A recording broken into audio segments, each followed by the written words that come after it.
достар, менің атым Нұрсила, менің каналыма қош келдіңіздер. Бүгін сіздермен бірге бьюти әдістермен, яғни бьюти лайфхактармен бөліскім келеді. Ендеше кеттік.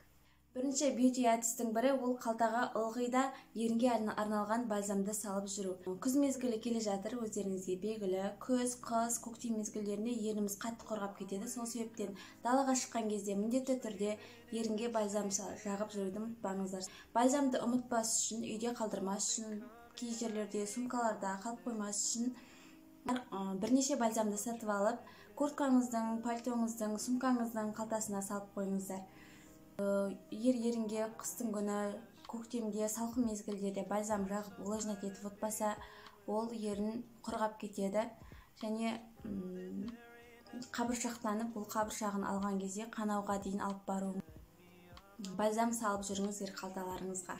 Екінші совет ол сіздің аяғыңыздың саулығына арналады, яғни күніге бір мезгіл болсын аяғыңызды жоғары көтеріп жатыңыздар.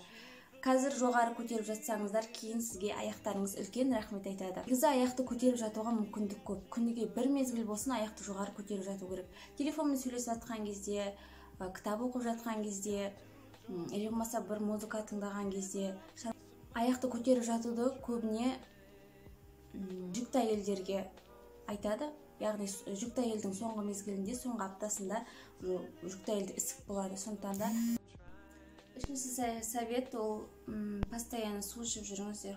Таза су ішу керек, міндетті түрде сог емес, сығынды емес, сорпа емес, қара су, кәдімгі таза су ішіп жүру. Адамдар бар, суды қай уақытта ішесің десе, шөлдеген кезде ғана ішем дейді.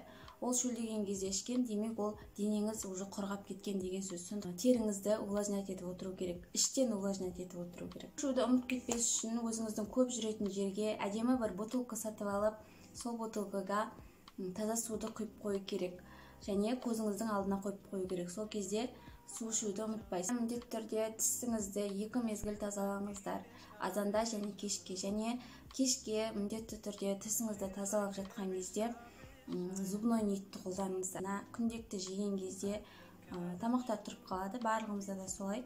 Және кешке жатар кезде соны зубной нитпен тазаласаңыздар, ол міндетті түрде шығады және тістеріңіз өте сау болады. Құрттауына әкелмейді. Әдемі болуға тағы бір көмектесетін лайфхак десем де болады. Міндетті түрде күліп жүріңіздер. Күліп жүрген адам барлық адамға да жылы көңіл күй сыйлайды.